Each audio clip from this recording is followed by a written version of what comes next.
Alors, bonsoir tout le monde. Good evening, everyone. Welcome to our February 24th council meeting. So, appel, tous les membres du conseil sont présents. Déclaration et reconnaissance des terres territoriales et moments de réflexion. Alors, s'il vous plaît, on se lève.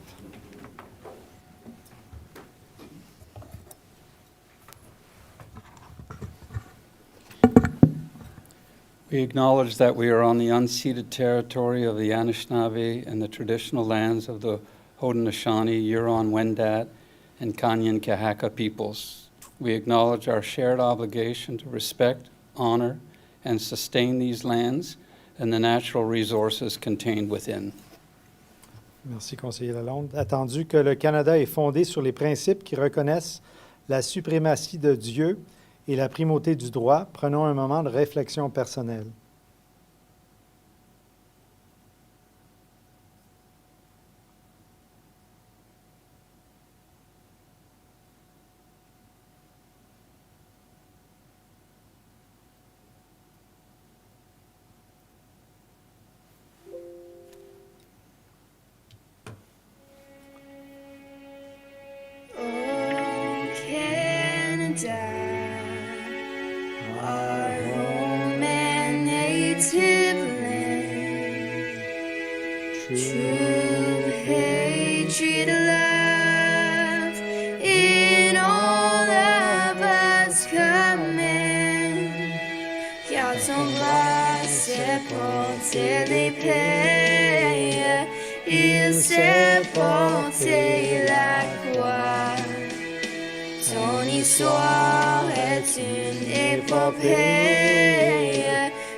Thank you.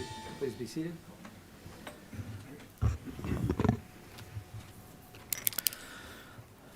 All right. Numéro 4, adjonction, effacement ou modification à l'agenda. Moi, j'ai deux items. Alors, 18.1, snow removal update. 18.2, garbage collection, and just some clarification about, garbage collection and hazardous waste update. Anything else, members of council? Seeing, hearing none. A motion to approve the agenda as amended. This is moved by Councillor Lawrence, seconded by Councillor Armstrong. Call for the vote. All in favor? And pass. Thank you. Item numéro 6, déclaration d'intérêt pécuniaire. Je n'en vois pas. Merci. Item 7, adoption of the minutes, regular council minutes, February 10th, 2025. Motion to approve minutes as presented. This is moved by Councillor Deakin, seconded by Conseiller Lalonde. Questions and comments? Call for the vote. All in favor? And pass. Thank you. Présentation, il n'y en a pas. Délégation, pétition, il n'y en a pas. Item 10, consent items. Motion that all items listed under the consent items be received as presented. A, request for the community grants from the Parks and Recreation Department 2025 budget. Paylist, January 2025. Follow-ups from council meetings. Questions and comments? Call for the vote. This is moved by Councillor Armstrong, seconded by Councillor Lauren. All in favor? Thank you. Passed. Yeah, I messed that up a little bit. Apologies. All right. Moving to item 11. 11A, reports from departments and council committees. So A, bylaw to exempt certain lands from part lot control, PD 2025. Monsieur Bourgon, anything to add? Nothing. Questions or comments, members of council? Seeing none, we move to 11B. bylaw to exempt certain lands from part lot control, PD 2025, PLCTL 937 to 945 Cologne in Embrun. Anything to add, Monsieur Bourgon? Questions or comments, members of council? Seeing none. Item C, zoning bylaw amendment, report PD 2025-01. Anything to add, Monsieur Bourgon? Questions and comments, members of council? Question, Councillor Armstrong. Yeah, I have a couple of questions more perhaps on policy than this specific item, and it includes the next item, 11D as well. Village core, it's already zoned village core, and it has in that a good variety of uses. Some will, of course, have significant demand on water and sewer. Others will have much less. But why would we put a holding symbol on it as of now? Because we should be able to plan for maximum use of that property. And especially as the provincial government in their current PPS is looking for maximum densification, infill, and which is exactly what they want. So do we have really the will or the power to restrict the use of this property if somebody wants to come up and develop it tomorrow? Monsieur Bourgon? Merci, Monsieur le Maire. So in this case, when we allow for a severance, the condition, it's always to bring service to property line. So always to bring the stubs or the pipes to property line. In this case, we don't know what's going to be the development. So since it's still unknown on that vacant property, we want to make sure that when the proponent brings the service, it's actually the right sizing for the proposed development. So in lieu of bringing the services to property line, we'll put an holding on that property. So until they know exactly what they will be proposing for that property, they'll be able to bring in the appropriate sizing of services. Thank you, Monsieur Bourgon. Councillor Lauren? So on that aspect, if I owned the property and I'd said, prior to you putting an H or prior to council approving an H on this vacant lot, is it possible for me, if I owned it, to just build something on that lot without coming to you to get an allocation of water and sewer? Monsieur Bourgon? Well, in this case, the lot was just created through that severance. And that's why we're normally, in order for the county to finalize the severance, they need to bring the service to property line. The proponent. The proponent. So I would have to bring the pipes to the property line to connect to the township's pipes that run in front of the property line, correct? Yes, correct, before the consent or before the severance completed. Right? And then at that point, let's say if it moves forward, then you can come to the municipality to get your building permit or site plan, depending on the situation. So why do I need an H on that property then if I can't do any of that until that all gets done? Well, it's instead of in order to fulfill to put a condition on, since they did not bring the service like we always ask for, we put the holding in place.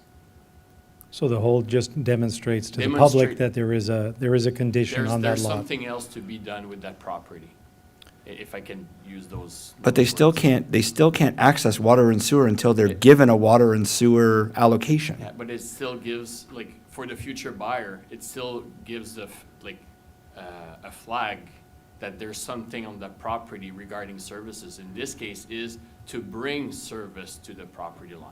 Yeah. But if they sell that property to somebody else, can that other person build anything until they know there's a water and sewer allocation for that property? No. Then why the H is my question. Well, and usually they need that condition to complete that severance. So in lieu of bringing services to the property line, we'll use the mechanism of that holding zoning. Yeah, so I think to me, the holding is also making a buyer beware Be that there aware. is something Exactly, it's that's to in flag place. that I think there's that protects eventual buyers as well. So I don't, is there a downside to it, Councillor Lauren, that you see, or? Well, I don't see the added cost to the whoever's going to put something on that property if it's somebody who just wants to build a house. Now that's an extra piece that I have to then pay to take off when I couldn't do anything to start to begin with even if I wanted to without getting a water and sewer allocation. So I request the allocation, I fill out the right papers, I do all that, but I still got to go through a zoning process to get the H removed at my cost. So we're imposing an extra hurdle and an extra impediment to the person who wants to develop that property when we don't have to. That's my concern. We don't have to do this for that property because nobody can build on that property without a water and sewer allocation. Yeah, so thank you very much, Councillor Lauren. That's But my- again, yeah, thank you. But again, I think it also on the flip side also provides that understanding to someone who may buy that property. Otherwise, that may not know that requirement was there. And so I think, you know, 6 of one, half dozen of the other in that sense. But this is a practice that we follow right now, correct? Well, normally, for severance, we'll ask the person that's doing the severance to bring the water and sewer, the pipes to property line. Yeah. In this case, that portion of that condition is not fulfilled. So in In lieu lieu of of, that, yeah. we're putting the old. Okay, So thank you. as a- Councillor Lauren, through me, please. Yeah, go ahead. Go ahead. So as a penalty for them not doing it, we're imposing another barrier to them? Again, it's how you look at it. Well, that's exactly how I'm looking at it. Okay, I'm looking thank at you. it as a barrier to somebody who wants to build because they didn't fulfill something that they didn't need to do until they actually come to us and get a building permit anyway. All right. So Thank I you. just think it's a waste of our time, their time, and dollars that we don't need, that somebody doesn't need to spend. Thank you. Councillor Armstrong? If they don't bring the pipes to the lot line, will the severance be completed by the counties, if that's a condition? Monsieur Bourgon? If it's a condition and it's not done, the severance won't be completed or. So how does Follow the up? current property owner then sell an unsevered lot? You can't. So it can't be sold.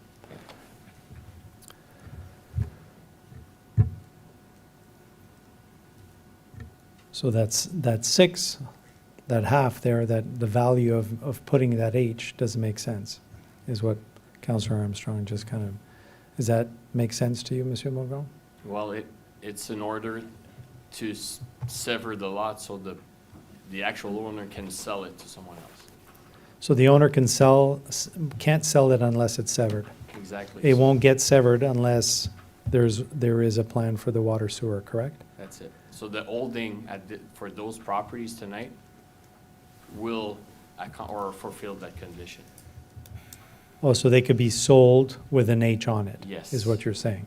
So if I misunderstood the original question, Yeah. apologies. So with But an the H, you can. with an H, it can move to severance, but it'll still be, it could be severed at the counties, but the person that buys it will be aware. Does that make sense, Councillor Armstrong, to you? Okay, I understand it, I don't agree with it, but I do understand it. Fair enough. But so there is a process and it does protect. So follow up, Councillor Lauren? I'd just like to remove items C and D, please, for discussion separately. Or they can be they could be together in the same item, in the same discussion. Okay, we'll separate those two items then.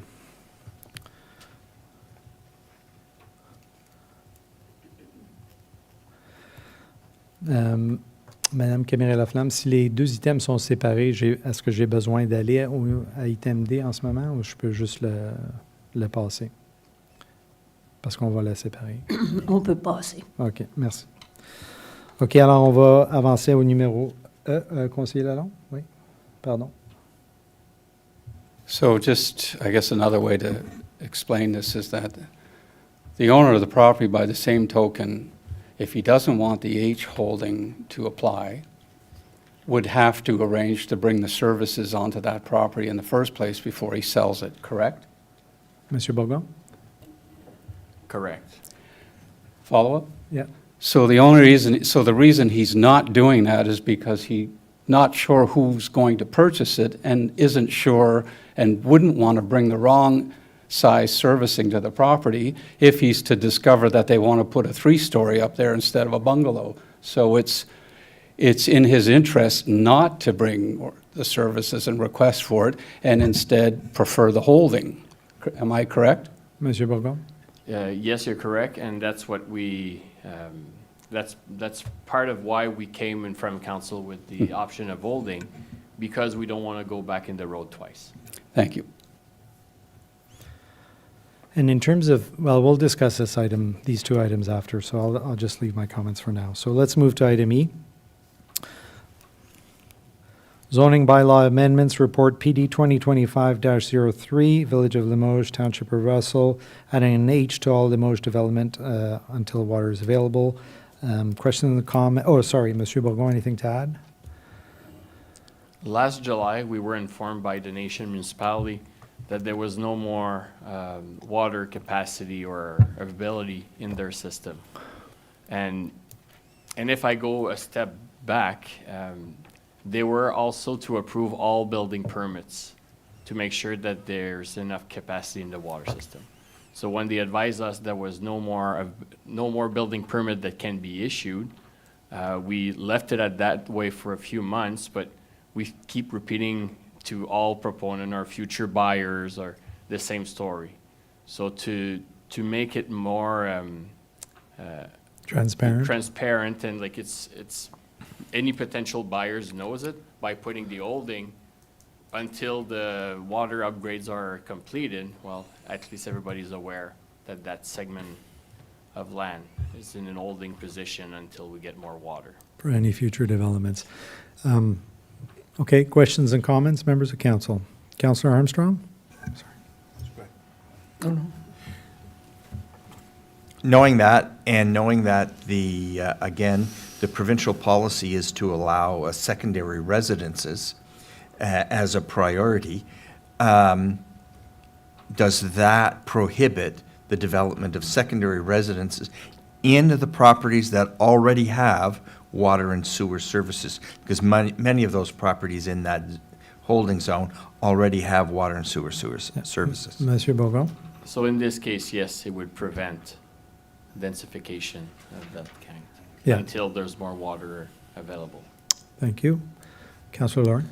So two questions. The first one is, do we have any idea when the Nation Township's water issues, I guess their expansion, I would assume it's their water expansion where they're getting their water from another municipality, when that is expected to be completed to free up allocations for us? That's the first question. Monsieur Bourgon? So from the info that we receive, it would be about 2 years until those upgrades are completed.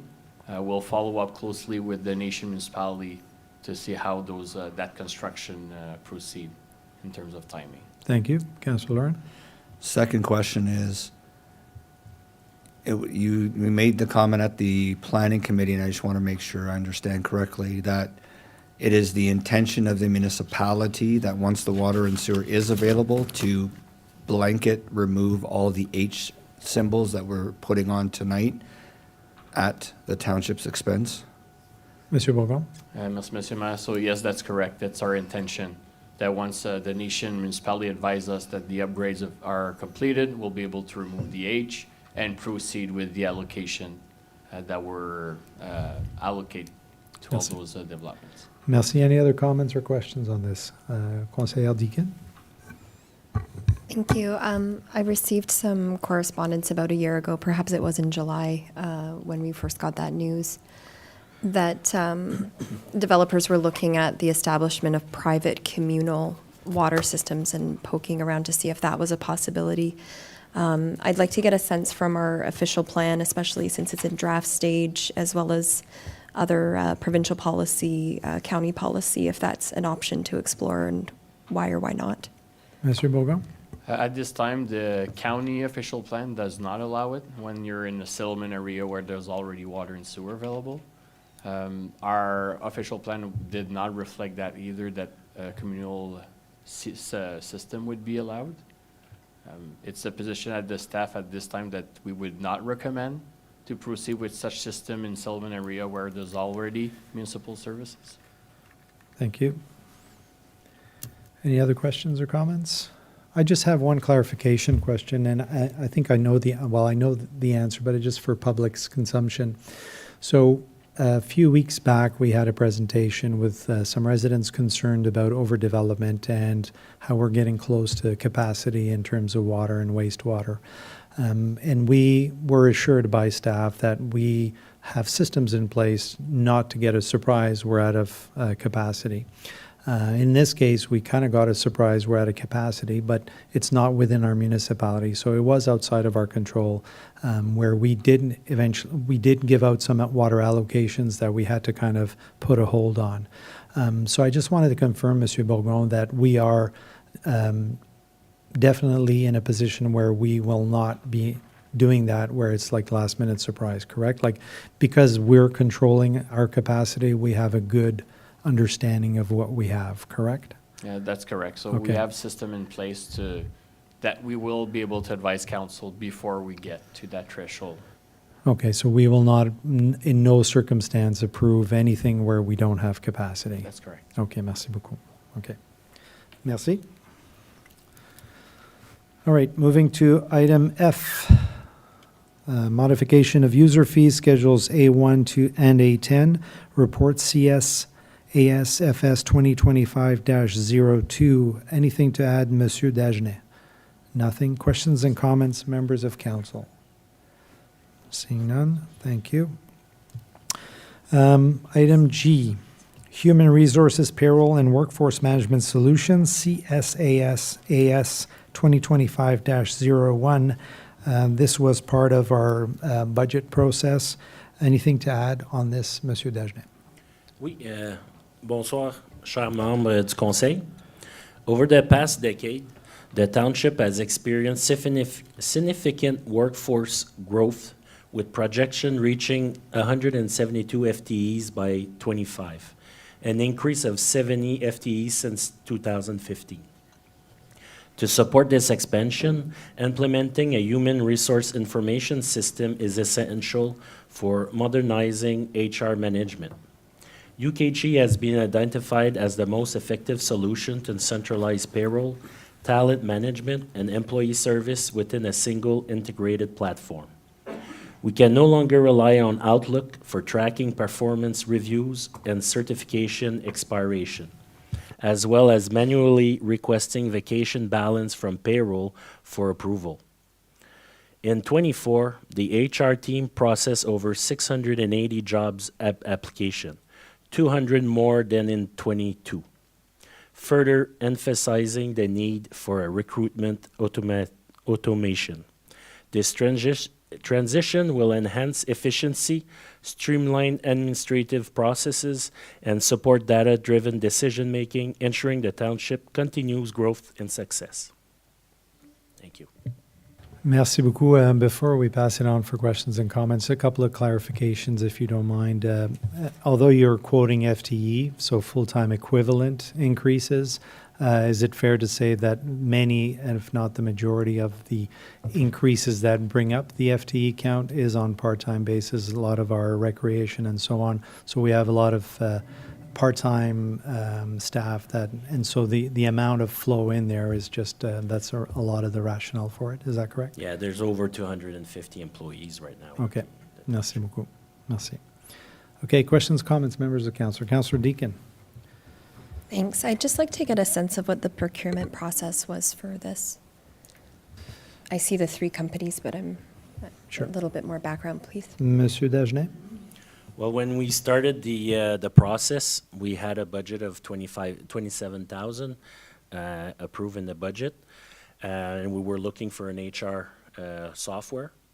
And by discussing with different companies, we saw the benefit of having one software with HR and payroll.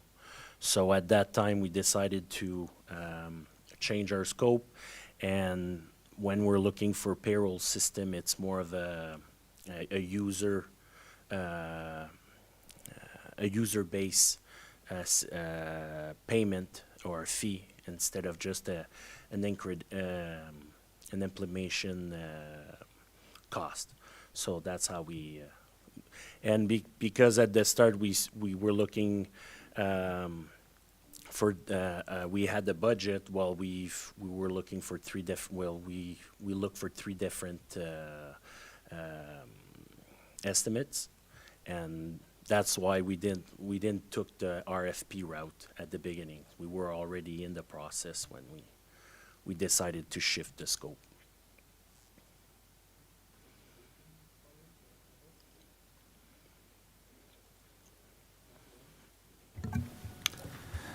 Thank you very much. I don't know if this is for Mr. Godin, Mr. Dagenet, or Madame Guital, but please remind me how many daycare staff within all of the daycares that we have is approximately that number.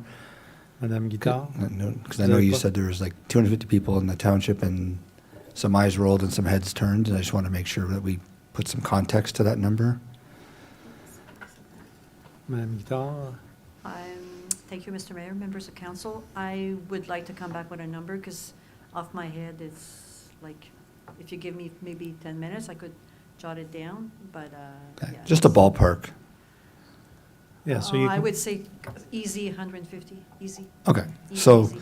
so we have That's approximately. part-timers only. So we have 150, so 100 staff in the rest of the township, and 150 staff is approximately that Yeah, that if I work can within add. within the daycares that Yeah. we have now acquired or operate over the last few years. That's part-time only. And then you have easy another 50 full-time. Thank Merci. you. So again, I think that this is an important clarification to make, and just in terms of communicating to it, Monsieur Dagenet, when you're presenting the number of full-time equivalent, which is the standard anytime we look at costs and stuff like that, I think it's important for residents to realize that, you know, the daycares, and Councilor Lawrence is right in pointing that one out, is really a big piece of that. And it's not as if all of a sudden we inflated administration. We have a staffing plan that's been approved a few years back, and we're moving towards that. That moves in line with the growth that we've expected to ensure that we have the adequate resources. Correct. So, thank you very much for pointing that out, Councillor Lauren. I certainly agree. Any other comments, Councillor Armstrong? I have some concerns here about data security. I've always been concerned about where data is held, privacy laws, and what laws apply. In this case, looking up the company, am I correct in saying that this data will be stored in the United States? Monsieur Dagenet? No, the data is going to be stored in Canada. And where would it be stored in Canada, and who has access to the data? Monsieur Dagenet? I'll have to. Sure, we can follow up on that.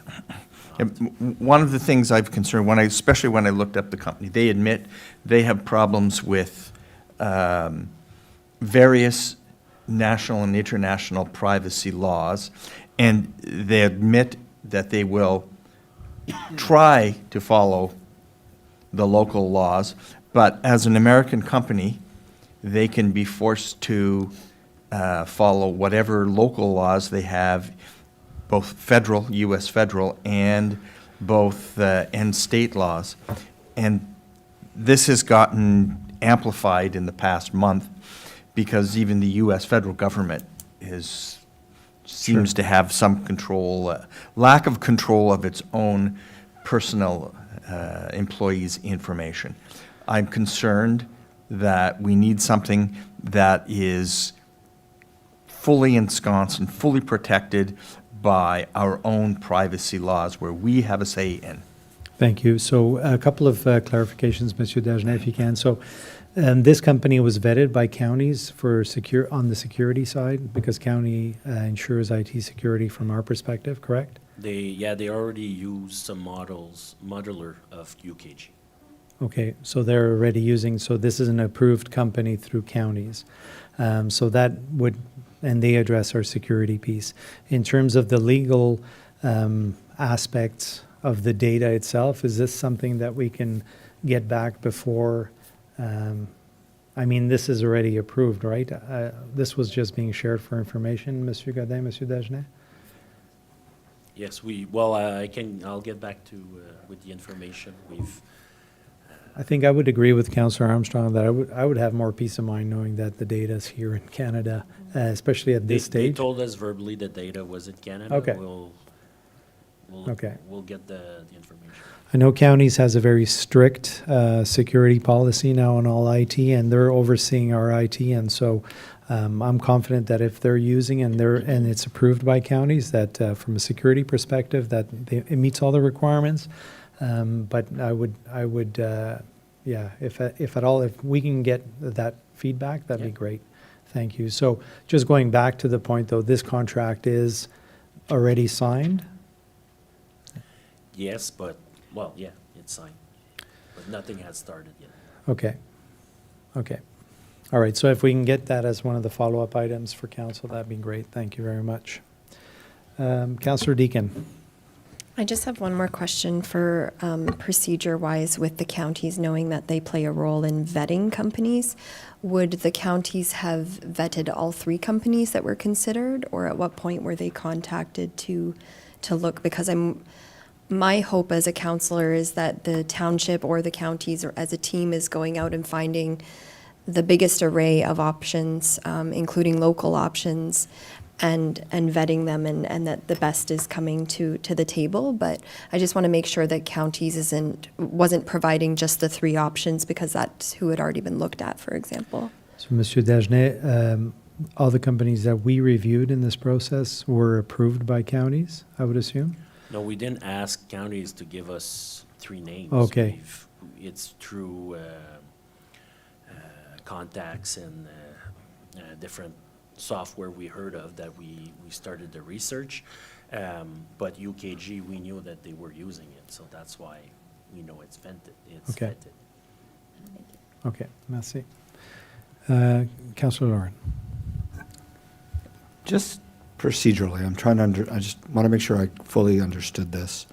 So this is a purchase of $20-some-odd thousand with an annual amount that's going to be in the $50,000 range, and that's going to be funded through growth, and I understand all that. So that makes this purchase significant. Did council, and again, I'm just, because I don't remember every report that we've done over the last how many years, but did we approve, I know we do in the budget process, but did we approve the signing of the contract with them already? Or is what you're bringing to us, because I see the details of what each company did and whatnot, and we're only getting this for information purposes, so you're not asking us for a decision, you're just telling us you've gone ahead and done this, and we're signing a contract. And normally, when we approve something at the budget time, when you actually go and implement, it comes to council for signature or whatnot. Are we not doing that, or did we already do that? Because I'm a little confused. Thank you. Monsieur Godin, Monsieur Dagenet. Merci, Mr. Mayor. Bonsoir, Chambre du Conseil. So, no, in this case, it's really just for information. We did award the contract.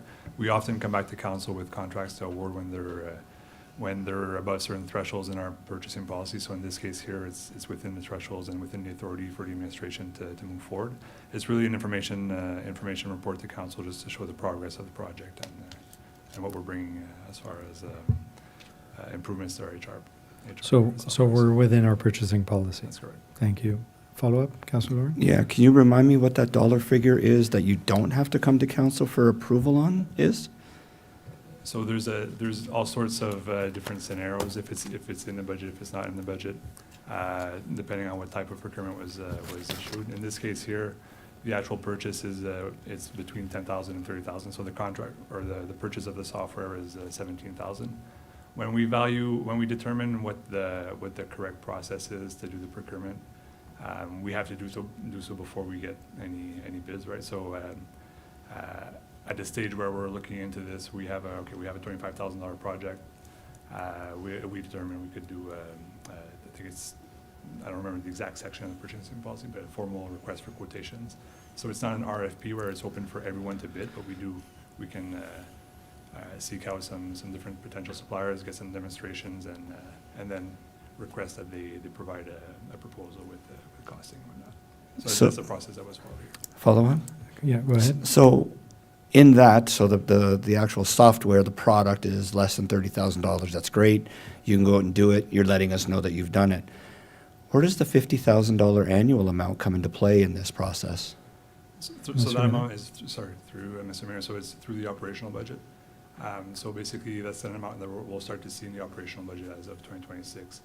And in this particular case here, yes, you are seeing $50,000, but there's also a replacement aspect to this. We have a current payroll module that's being discontinued and replaced by this, so there's going to be a shift of expenses there, plus efficiencies, as Mr. Desjardins. Oh, I fully get why we're doing please. it, Yep. right? I understand. But it turns a $28,000 or $26,000 purchase into a $75,000 purchase in year one with a $50,000 a year ongoing transaction. So that, to me, brings it well over a $30,000 amount. So I think that the purchasing policy needs to be reviewed to take into consideration things like this. There are certain clauses in our purchasing policy where we feel we've respected there, but we are at the same time reviewing that policy to make sure it's crystal clear on different aspects. If I may, Mr. Gannett, if we can just ask for a follow-up on this where we can align this to the purchasing policy as it is, so just to demonstrate that we have met the requirement on the purchasing policy.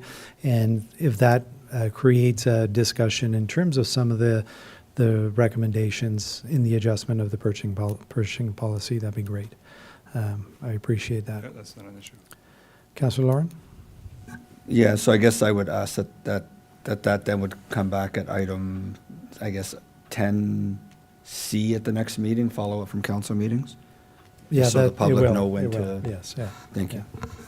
Thank you. Yeah, so for the public, that's a standard addition now to our consent items is follow-up from these meetings. You will always see them listed on there. And there's a whole process that's in place where we're tracking those follow-ups. Thank you. Did you have your hand up? No? All right. Thank you. Moving forward, item H, Urban Tree Bylaw Report, ISPW 2025-01. That council receive ISPW 2025-01 dated February 24th, 2025, and received the draft urban tree bylaw. So first of all, thank you very much, Madame Guittard, for bringing that back to us. I know it's Madame Guittard, no? Monsieur Bourgon. Sorry. Well, thank you very much for, the tree. Yeah, I was already thinking about the encroachment. Sorry. Monsieur Bourgon, thank you very much for bringing that up. I know it's something that's been talked about for a long time.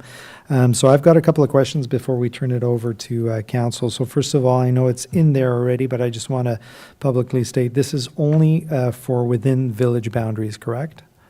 Yeah, exactly. So the settlement areas or urban boundaries will be Okay. affected by that bylaw. Anything outside of those limits, There's no it's- bylaw. Exactly. Okay. Second point I wanted to ask is we're only receiving the proposed bylaw at this time. So can you confirm process to ensure residents are aware of the comment period? How does that work? One thing is with members of council. We felt like council would have the chance to review the document, discuss it with our resident. So that was one of our means or way of reaching our public. From our highlights of tonight's meeting, we'll be putting out that the draft is available for public to review, so later this week. And we'll bring it back, some members of our AAC asked to bring it back at the table, so the environmental committee will have the chance to review that draft again. Okay, so the environmental, so that was my other point. So this will be presented to the environmental committee, although they did originally, they were involved in the original version of this, and so I think it's good that we're bringing it back to them. So it's fair to assume that this will be very easily accessible on our website for residents to review, and there will be a line to comment on. So before we move to the next step of this tree bylaw, will we, as council, have a chance to review the feedback that we received? Yeah, so when I bring the report back to council, we're aiming for the second meeting of April. We can certainly present to council a table with all the comments received and the adjustment made in the document. Formidable. Merci beaucoup, Monsieur Bourgon. Alors, questions, commentaires, membres du conseil. Conseiller Lorrain? Lorrain? Lauren? He said Lalonde. No, I said Lorrain. I said Lorrain. I was sure I said Lorrain. That's why I was waiting. Sorry. So we got the draft tonight. Tonight's February 24th. We've had it for a few days. And the aim is to have the actual final version, second meeting in April. So giving maybe 6 weeks to people to provide comment. Is that my understanding? I think by the time it comes back mid-April, so like in terms of comments, will probably be closed a few days before that meeting. But it would be close to be Yeah. 6 weeks. Yeah. And are you expecting that we would pass it in first, second, and third reading in the same meeting, or is the expectation that we would pass first, second reading at that one and move it to the second meeting in May for final approval to provide final comments? Monsieur Bourgon? My original thoughts were to bring it tonight for first and second reading. But with all the formatting still left to be done in the document, I prefer to bring it as a draft to council and then pass it for the first, second, and final reading at the end of April. But we can certainly do that as well. First and second, leave a couple of weeks and come back for a final reading. That's entirely acceptable on our end.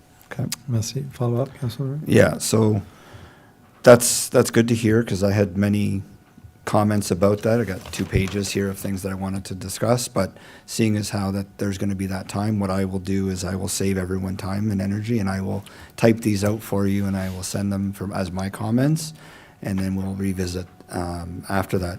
When we do send the highlights of this meeting, can I ask that that whoever puts out the release or the notification, that it spells out that people should, if they have any questions, that they could also contact every member of council with their concerns on it, with our names and contact information, so that they can reach out to us?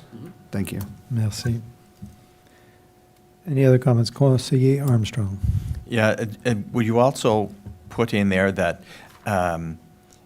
it would also be a good idea for members of the public to be at our next EAC meeting, Environmental and Sustainability Advisory Committee meeting, because that will also give many members of the public a chance to get some interactive feedback, and may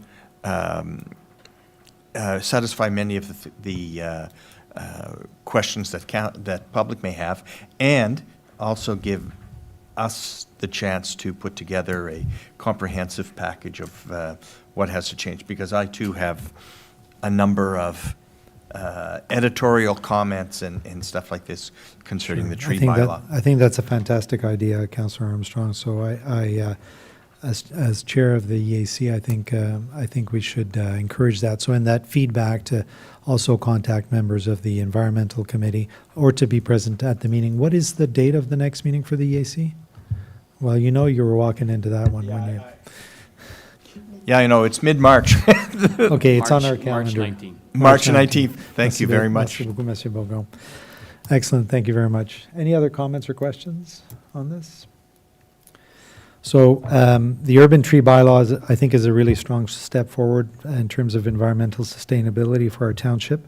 And I think I'm really happy to hear that we're going to have a robust public engagement piece to this, because I think it's crucial for residents to understand their responsibilities and the benefits of this new policy. Thank you. So moving to item I, Noise Bylaw Exemption Request Report, PIC 2025-03. Anything to add, Madame Bordeaux? No, I don't have anything. Thank you. Questions or comments, members of council? Seeing none, thank you. It's pretty standard. Item J, Construction Noise Bylaw Amendment Report, PIC 2025-10. Anything to add, Madame Bordeaux? No, I don't. No. Councillor Lauren? Yeah, I just wanted to make sure, because when I go to the bylaw itself, there's only one piece that seems to be being updated. And it says that section 2 and all the subsections is hereby amended by the addition of the following: 11 p.m. to 6 a.m., Monday to Friday, whenever the forecast predicts temperatures that reach 33 degrees Celsius. Yet, in the actual table in the bylaw, it also talks to, that's Monday to Friday, but what about Saturday? What about holidays? What about Sundays, where they have special times that are listed there? And I just want to make sure that if we're allowing them to go an extra hour earlier, Monday to Friday, is that the same thing that's being requested on Saturdays and Sundays as well? Because according to the bylaw that is in our package, it only states Monday to Friday. Friday, that's correct. Madame Bordeaux? I believe the request was for weekdays. I don't recall hearing anything about weekends. So just clarification, have we always made a difference between weekday and weekends on that bylaw? For the temperature, I believe so, yes. Yeah, so it's right here. So it's 11 p.m. to 7 a.m. So that's, I'm assuming that's the time that you're not allowed to do any construction in the current bylaw. So it's 11 p.m. to 6 a.m. is what the new proposal is. On Saturday, it's 8 p.m. to 8 a.m. And on Sunday, it's 8 p.m. to 9 a.m. So, and then statutory holidays, it's 11 p.m. to, sorry.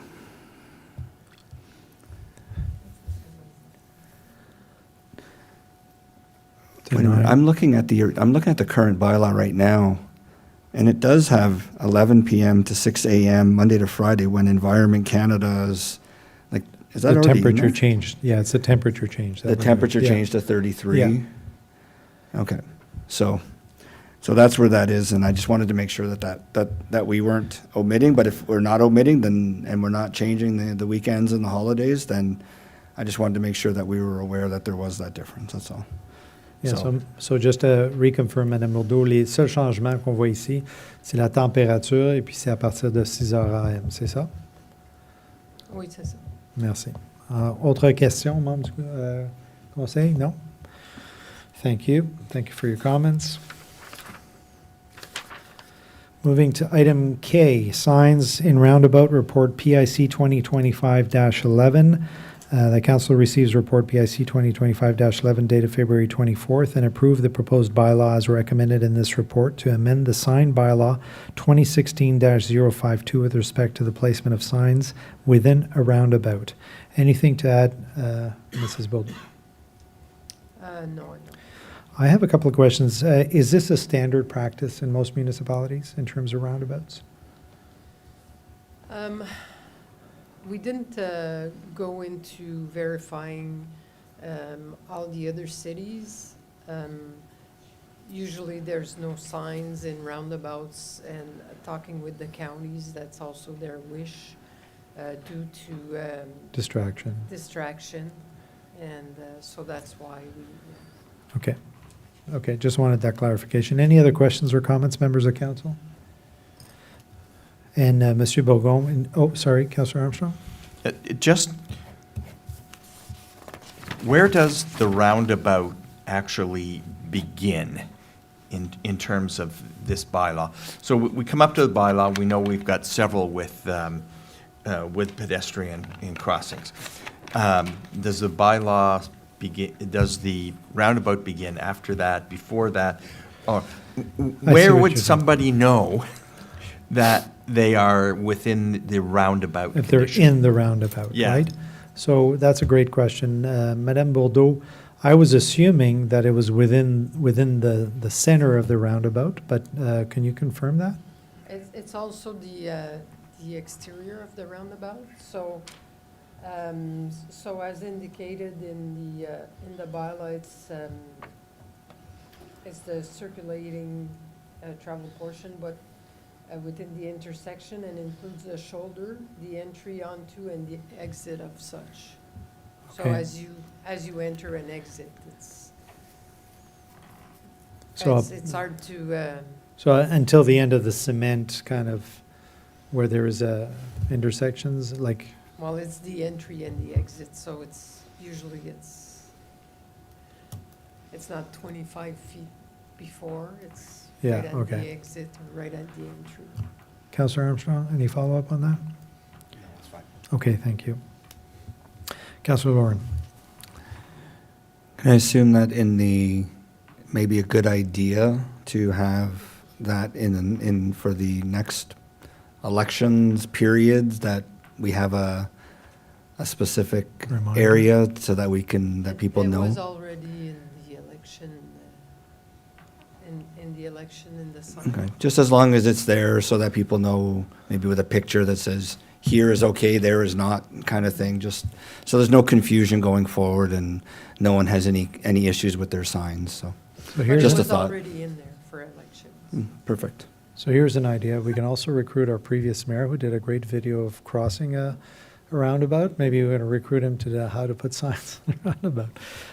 All kidding aside, Monsieur Bourgon, quickly on the roundabouts, we have a policy now in terms of what vegetation goes in there, right? Yes. Okay, just checking. I know we brought that up in the past. All right, moving to item I, New York Central Trail Encroachment Report Update, Phase 3 Report, PR 2025-02. Madame Guittard, la parole est à vous. Thank you, Mr. Mayor, members of council. So this is a follow-up from the December 9th meeting that my colleague Kevin Bird had delivered for you on that night. And I understood that there were some concerns, some questions, so that's why we're bringing back the report tonight and hoping that the questions have been addressed. So I would think that everybody had a chance to read the report. I think we did bring up the more legal questions that we had about the report. We did verify with our legal counsel. We did get a legal advice on the questions that we had, and those were were mentioned in the report. So I'm not sure if you had any questions, or I can also go through the report if you wish. So this is where we are tonight. Merci beaucoup, Madame Guittard. And I know this has been a file that's been ongoing for quite some time right now, so I'm really happy to see it moving forward. And I know that there are still perhaps a few questions around it. I'm certainly happy in the direction that we're going, but I'll open it up to the floor. Councillor Armstrong. Okay, I'll jump in first again. I'm just wondering about terminology here. The bylaw refers to the recreational fitness trail, but the letter uses New York Central Trail. And if I remember correctly, way back when I was on Parks and Recreation Committee, there's actually an official name for the trail, isn't it? Perhaps that would be the letter to use, and maybe brackets, because I don't think I've ever heard anybody use the official name. So that may sort a few things out. That's a good point, and we should definitely use the same terminology and maybe even put pictures to make sure people understand. I think that's a good Yeah. point. Any other questions or comments, members of council? Councillor Deakin. I saw the reference to approximate costs, and I just wanted to clarify that the township only sets the cost of the permit and the inspection and not the culvert itself. So that number is a very rough number that folks wouldn't be relying on for their particular situation. Can I get confirmation? Sure. Madame Guittard, l'estimé qui est là, c'est basé sur le prix en ce moment qui coûterait à un résident de le faire, c'est ça? Thank you, Mr. Mayor, members of council. So yes, I did get some idea of quotes from my colleagues at the infrastructure department, where they have the culvert installation done on a regular basis. So this is where the pricing is right now. Obviously, it all depends from a contractor to the other one, I would assume. So yes, the fixed price is the permit and the inspection. The rest will be left to the contractor. But you have to remember the contractor will have to build and install the culvert as per our standard. Great, thank you. Any other questions or comments, members of council? Councillor Armstrong, or Councillor Lauren, I'm sorry. Go ahead, Jamie. I have a few, so I'll just start with the first one. So under the financial implications section, I still have a very difficult time with understanding that if I'm a property owner and I buy a house on the trail, and there's an existing fence, structure, or even a bridge that was built there many years ago, off my property, I buy a certain property, that if I choose not to take it down, that the township can come in, take it down, and bill me for the cost. So I have a very serious concern with that. So that to me does not make any sense. The next piece. So just a clarification on that. So we did, Madame Guittard, please confirm that we did get legal advice on that. And although legally the township is within its rights to request that, so there is no issue from a legal perspective, there is a perspective in terms of properly neighborly process. But I think there was a point where you were saying if it touches my property, then I'm using it and technically I'm responsible for it, right? Thank you, Mr. Mayor, members of council. So the legal answer to this from the lawyer was, as a responsible buyer, you should inquire about everything when you buy a property. So if you see, for example, a bridge that is adjacent to touching your property, going down to a trail, as a responsible buyer, you should have asked, where is this coming from? And on top of that, you should also make sure you have a survey to make sure that all these items are part of your property legally. It is not a law in Ontario to have a survey to buy a property. It's always a recommendation. So as per the lawyer answer was, it is the buyer's responsibility to make sure that what he's buying is his and that he's home, basically. Merci. And yes, we are entitled to charge for the dismantling and taking out of the items. But like Mr. Mayor mentioned, there's also maybe another answer to this. Okay. Thank you. Follow-up, Councillor Lauren.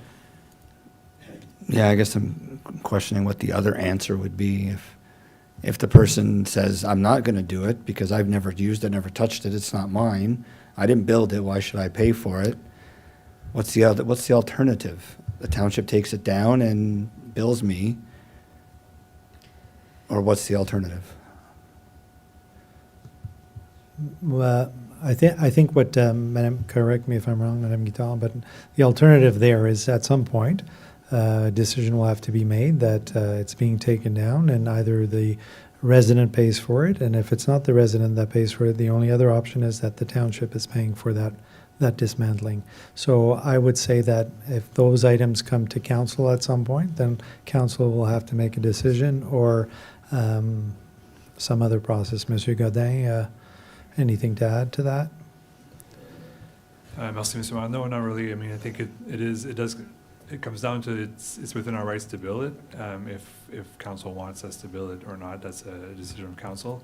I think from the latest discussions that we've had with council throughout the last couple of years on this file, the report and the bylaw is representative of what we think is council's vision.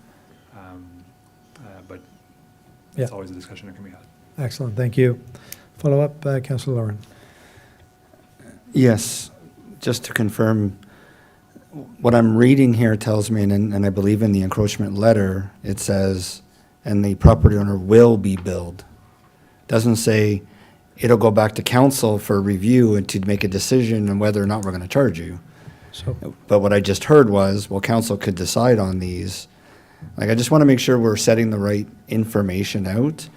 And I'll be honest, I'm going to ask to pull this out because I don't believe that we have taken, I understand we've talked to lawyers and lawyers will tell you whatever they tell you, and here's what you can and can't do. Doesn't mean it's right or wrong, just means that, yeah, okay, go ahead and bill it until the first person challenges it. And then what happens, right? So I'm just concerned that we're going to do something that we shouldn't be doing. And in this case, people that have purchased after, if they're not the original owners that built all that stuff, I don't see how we can charge them if they don't want to remove it. So. thank you. All right, any other comments? This will be pulled so that we can have more discussions there, but Councillor Armstrong? Yeah, sorry. I want to go to the proposed entranceway bylaw here. And it talks about entranceways. That's everything where you have access from private property onto township public property. Am I understanding this right? So, Madame Bourdeau, Madame Guittard, so this is a bylaw that's for all access to, from residential to public property, right? Correct.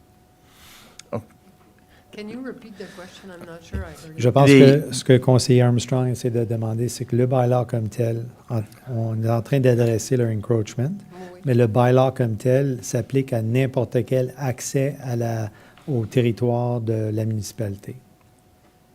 Dans le règlement de parc et récréation, les entrées et les sorties sont considérées comme étant la même chose qu'un parc ou que la piste.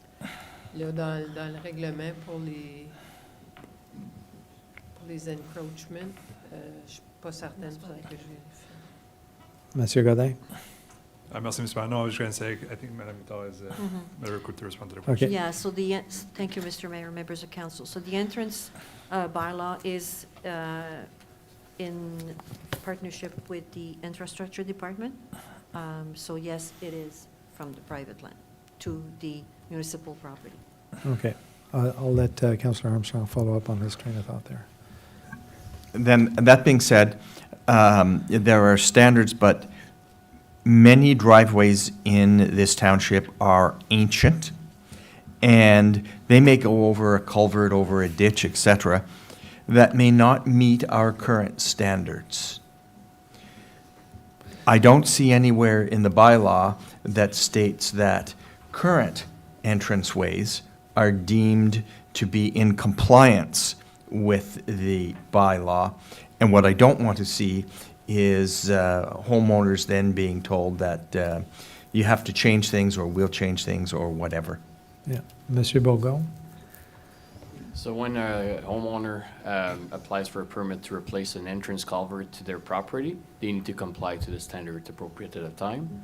The reason why we combine those two, it's for the culvert portion of the aspect of the encroachment. So that way the ask or the requirement for the culvert would fall under our same entrance from our road network. Yeah, so it doesn't, it doesn't open potential issues with existing. No, it's really, so moving forward, those entrance from the property to the nature trail would now fall under the same bylaws we have for property accessing our roads. With the So that way exception- it's the same process of permits, culverts, inspections. Yeah, so process-wise, but there are specific requirements for those access, like width and stuff like that, Yeah, correct? exactly, but it's the intent of adding to that bylaw, it's moving forward when we have application coming towards the administration, it will be dealt the same way as we're doing for. So, Monsieur Bourgon, just to confirm what you're saying is that there is no concern that existing culvert entrances would have some sort of negative impact where they have to meet a different standard. It's No. just a process that we're using Yeah. that process. And any replacement of culverts moving forward the replacement needs to conform to our standard. That's good. Councillor Armstrong? I'm still concerned that some way we will find that there is a culvert that is, and most likely, undersized, or one that is, for whatever reason, less than fully functional. And that do we have to force the homeowner to redo that culvert from that person's garage to whatever street? Is there any risk of that, Monsieur Bourgon, with this particular changes, with these particular changes? With the changes, no, because Yeah. that could happen even though we're not doing any changes to that bylaw. If something restrict the drainage, or there's other mechanism under this bylaw or the drainage bylaw to address that. So I'm not sure if I'm understanding properly, but the changes that we're making to this bylaw is not affecting anything on road culverts. Okay, thank you. Councillor Lauren? So I just heard a very interesting thing a few seconds ago. We talk about the entranceway bylaw being from private to public. But is it not the case that most of these entranceways that are going onto the trail go from private to public? Because there's a distance from the owner's property to the trail that may not be being used. And you're talking about the culvert entranceway is actually on public property to public property. Do they have to make a trail all the way down to their property for it to qualify then? Because in that circumstance, in some ways, it could be a very significant distance from their property line to the actual trail. Thank you, Monsieur Bourgon. Well, just to make sure, the bylaw for the entranceway, the culverts, most of the culverts are from public to public, because our property line goes beyond the ditch system. So it's a standard, that's typical. So that's why the culvert portion to cross the ditches falls on. Are typically the Okay. same. It's a good question. Follow up? Oh, Sorry, Mr. Mayor, it's really to get access towards your property. yeah, okay, thank you. Councillor Armstrong, Councillor Lauren, follow up? I'm just looking to see if there's any more circles on my page here.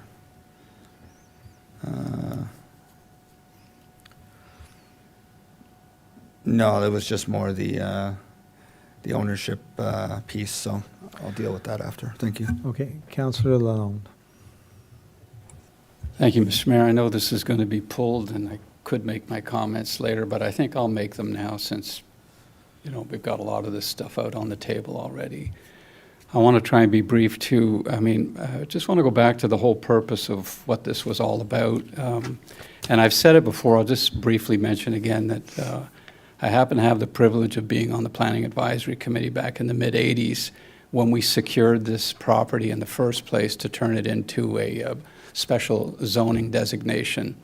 And the whole purpose and point of what we did then with the then Mayor, Gaston Patnaud, was to protect and preserve the natural beauty of the trail. That was the main thrust of why we moved in on rezoning that. So that's where we are today, and aside of a few, maybe minor adjustments or conditions to be met, I think we have the essential requirements now of what we need to proceed.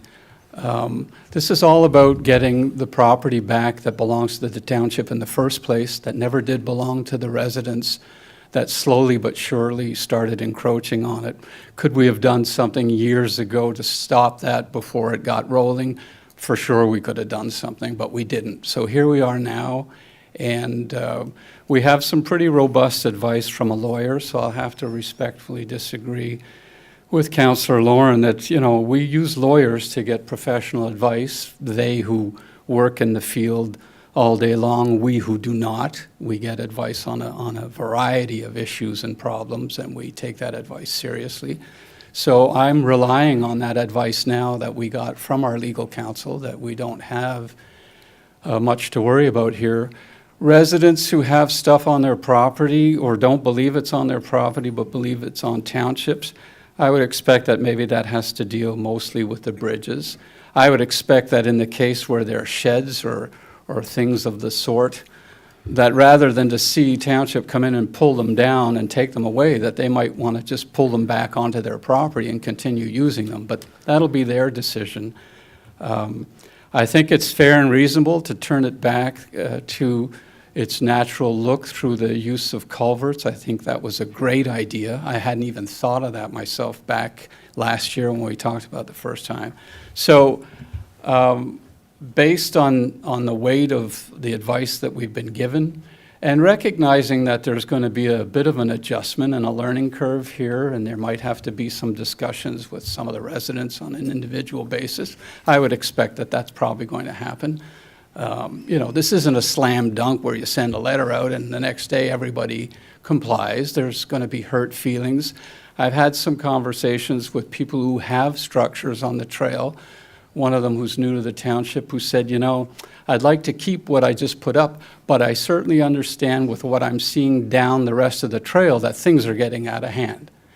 So I take that as, from that particular resident as, you know, this isn't a perfect solution, but it's a pretty good solution if the idea and the objective in mind here is to turn things back to the way they were.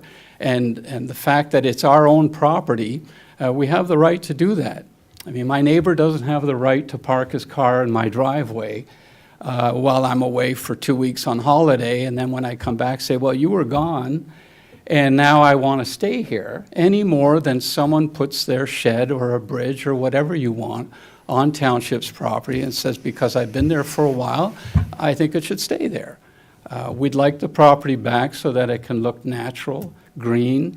I mean, we talk about it on committees here, how precious now the green space and the canopy are to the township because, you know, through development, we're losing some of it. This is one of those areas that we have to protect and preserve. So I just wanted to have my comments noted, and I appreciate the time. Merci beaucoup, Conseiller Lalonde. Councillor Lauren. Final comment for me on this is, and I support most of what Councillor Lalonde just said. My only comment on it is, and the one piece that I forgot to mention earlier was, what about the people that didn't just go ahead willy-nilly and build a shed or build a structure on their property? They actually came to the township, took out a permit, asked if they could do it, and the township said, yes, go ahead, put it up, here's your permit, building specs, everything, and by the way, we're going to bill you annually for a fee to have it up. Now, understanding some of those agreements might have expired because they weren't renewed, whether that was the township never sent them a notification or they never followed up, regardless, that's many, many years ago. The fact is these people actually did go through the right process, asked the right questions, got the approval to do it. And now, this late in the game, we're going to tell them, sorry, you've had that shed for 40 years and you know what? There's nothing we can do. You tear it down. I have a problem with that, and I think that from a legal perspective, we have a problem. And I understand we've got to hold on, please. Let me finish. I understand we got a lawyer's opinion on it, but we also have to understand the risks that come about with every single lawyer's opinion. And to me, this one's a big one. So, like I said, I've asked for this to be removed, and you know, I think in those circumstances, we need to deal with them one-on-one. And not globally and just hand them a letter and say, here. Thank you. Madame Guittard, just a confirmation that those that had agreements in the past, there was a requirement on both sides to reconfirm those agreements, and there are currently none that have been reconfirmed. Do we have a date when the last one was reconfirmed by either a resident or the municipality? Thank you, Mr. Mayor, members of council. I do not have that information. Okay. The only thing that I have out of the 32 agreements that were ratified in 1992, There's only about 8 of them that are still existing, but neither one of them, either township or the lessees, have shown any interest. And it said clearly in the contract that both sides had to renew the agreement on an annual basis. And the agreement also is also binding to the hires and executors and administrators after the existing Thank you. lessee, so. Okay. Thank you, Councillor Deegan. I was just looking for clarification on something that was said earlier about the letter itself. I'm reading here that the municipality may take necessary measures and the incurred costs may be recovered through legal means. I may have misheard earlier, but I just want to be clear that it's possible that that could happen. It's not for certain in every single case Madame Guittard. in the letter. Thank you, Mr. Mayor, members of council, that's it. And of course, everybody has to remember this is a draft letter. We needed to, to give you an example of a letter that we'd be sending. And yes, we said may. We could definitely take out the objects if they are not removed. And yes, we could invoice the owner. Thank you. Follow up, Councillor Deakin. And there was also inference to council's role in those decisions. Is that a council decision once this goes through, or would that be considered operational for a matter like that to be resolved Thank you. and determined, I should say? Monsieur Godin is an expert in that field. Monsieur Godin? Merci, Mr. Mayor. So do you mean sending the letter being a council decision or an administrative? No, it says may take Right. necessary measures. Who determines whether that happens or not? And my understanding from the way I'm reading this is that council approves the number 1 and 2 in terms of the entranceway bylaw, approves the draft notification letter, and then it's over to administration to operationalize that. So I'm just not clear on what would come back to council with regard to the may or may not of the letter. Thank you. Monsieur Godin? Merci, Mr. Mayor, and thank you for bringing that question. I was going to touch on it. I couldn't get your attention earlier, but I did want to address a comment from Councillor Lauren earlier on, and it's going to go into this discussion, I think. So my earlier comments, I just wanted to clarify because I don't think they were interpreted right. I wasn't suggesting that we would come back to council at a later date when I said there's a choice to be made, as the choice is really tonight, I believe, to be made. So on the discussion about new owners that moved in and have encroachments that they didn't build themselves. Just to link this to your question, Councillor Deakin, the letter and the bylaw itself also has that may in there where the corporation has that flexibility of using judgment, and if there are situations where it doesn't make sense to invoice, we don't need to invoice. Normally, if we're talking about the role of council and administration, I would say that's operation, and having council's direction, we can operationalize the bylaw and just move forward with addressing the encroachment issues as efficiently as possible, and using our judgment in certain cases if there's reasoning to be taken to invoice or not for a certain removal of encroachment. In this particular case, I'm sensing there's not a common vision or a common consensus as far as what that judgment should be. So I would welcome council to have a discussion around that, specifically the case of new residents moving in and not having put that encroachment there, or if there's a bridge that's not actually on the resident's property, it's entirely on ours. We do feel comfortable based on our legal discussions that we're within our rights to address them and to remove them, or to request that they be removed and to invoice them. But there could be certain case-by-case scenarios where we are challenged, and I think we're capable of using our judgment to address those, but I'd like I'd feel better having council's agreement with that before. Thank you. Thank you, Monsieur Godet. Councillor Deakin, does that clarify your point? Yeah, I appreciate the extra time that we've taken for this discussion and hearing the perspective of administration being open to that. I do trust I mean, it's the administration that's taking bylaws and enforcing them day in and day out. And so I'm sure that there's a lot more experience at that table about these one-on-one cases and, exceptions, or I would say deviations from what we're considering the norm as we go into this as a council. I think we could be here the rest of the night discussing the ins and outs and all of the possible exceptions. So I just want to share my gratitude for the response, and I don't know if I want to get into an in-depth discussion on that judgment or leave it to the experts at the other table. Thank you, Councillor Deakin. Councillor Lauren. Yeah, just a point of clarification. Mr. Godin just actually kind of mentioned it. The reason I asked the question about whether or not it would come back to council is because administration had mentioned it in a comment. So that's why I was asking to clarify that. So Mr. Godin just clarified that piece for us, so that's great. Secondly, where I made the remark on will versus may is in the report, not necessarily the encroachment letter, but in the report under the financial implications, it says any additional cost incurred by the township will be charged back to that resident. We are within our legal rights to pursue this option if we wish to do so. So it says right there, we will charge the person. So that's where the will came from versus the may that is listed in the letter. So we just need to make sure we're consistent with the messaging in both the report and the letter. So I think this is just an example of clarifying that. And if there's discretion there, which I'm assuming there is because you're putting it into the encroachment letters, that there's a may in there and it's not will, then yes, that's better, but I still won't vote in favor of this. Thank you. All right, any other comments on this? Conseiller Lalonde, final thoughts? I won't discuss it anymore when it goes to the vote, but just to a comment that Councillor Lauren made earlier about, they didn't go through this on a willy-nilly basis when they applied for the permits, and I certainly wasn't suggesting that.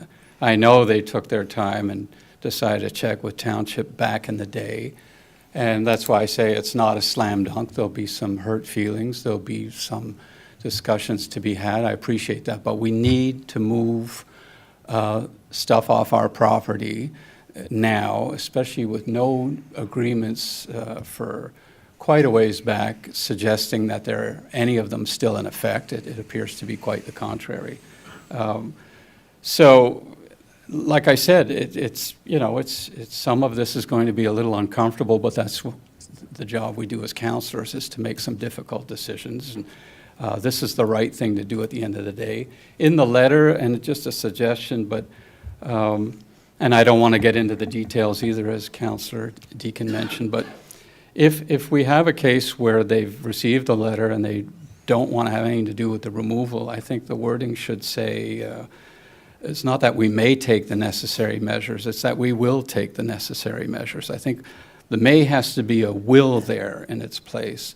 As to how it's recovered and whether we need to add that much detail, I don't think that part's actually necessary. We'll decide how best to recoup or recover the monies. But where there's a refusal or no agreement on the part of the owner to take it away, it should be that the township will remove, not may. Anyway, I leave that to the experts, as Councillor Deakin said, but I just want to make it clear that I don't think that what was done here on the part of the residents was willy-nilly. I think they did this in good faith, but these agreements have long since expired, so it's time for us to move to the next stage. Merci beaucoup, Conseiller Lalonde. Alors, we'll move ahead. Item 12, rapport d'un investigateur ou de l'Ombudsman. On n'en a pas. Numéro 13, avis de motion. Il n'y en a pas. Numéro 14, 14, question period on meeting of the day. So questions must be in relation to items on the agenda. Before asking the question, please fill your name and address on the sign-in sheet. If you wish to receive a response, a member of council or staff, please leave phone number or email. State only your name before asking your question. And just a disclaimer that by asking questions during council meeting, you are consenting to be part of the live broadcast and the official public recording of the proceedings. Good evening, Mr. Hunt. How are you? Julian Hunt-Caster. I've got quite a few questions tonight. Starting with the ammonia report that was mentioned in the section of returning issues to council. Is this report available for the public to make a Freedom of Information request? Monsieur Bourgon? Well, the information coming to council is, the report has not been created yet, if that's a question. You're talking about the report that will be presented in April? Or are you I believe talking about the wording current? in the comment was that the data and the report were available for the effluents, but we were including it into another report as like a parent report. So I'm asking, is the sub-report available to be requested by the public currently? Monsieur Bourgon? No, No. There you short go. answer. Report will be presented to council in April as well. Thank you. Slight follow-up on that. Clearly, we can pause development in the municipality if we have issues with wastewater and water. We're doing so in Limoges. We're putting an entire holding zone on the entire area. They of have no Limoges. capacity. Yeah, I understand, yeah. What's your question? If this report shows that we are continuing to pollute the Castor River, what does council intend to do? Well, I think when it comes to council, council will make a decision on how to proceed based on recommendations and scientific knowledge that is provided to us. With regards to the HR software procurement report, when was this contract signed? Monsieur Dagenet, I'm not sure. Yeah, Monsieur Dagenet. It was signed in December. Merci.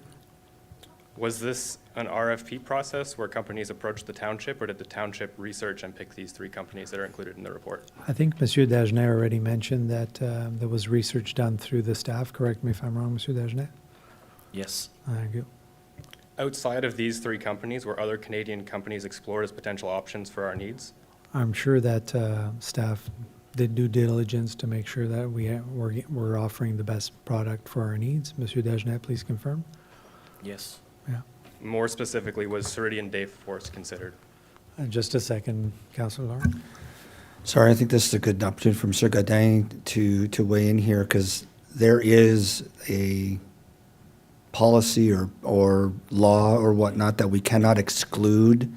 And at the time of this, in December, that is still in effect, that was in effect at that point in time, that we cannot exclude whoever we either contact or reach out to. If they want to bid, they can bid. And in this case, we actually went to 3 different companies. But from an exclusionary perspective, and the whole Canadian businesses and only Canadian that's going on right this moment, we're talking December, November, October timeframe, I'm assuming, is when these were all being discussed, that exclusion piece wasn't even considered, and in fact is probably against the law right now to be able to do so, if I'm understanding what that is.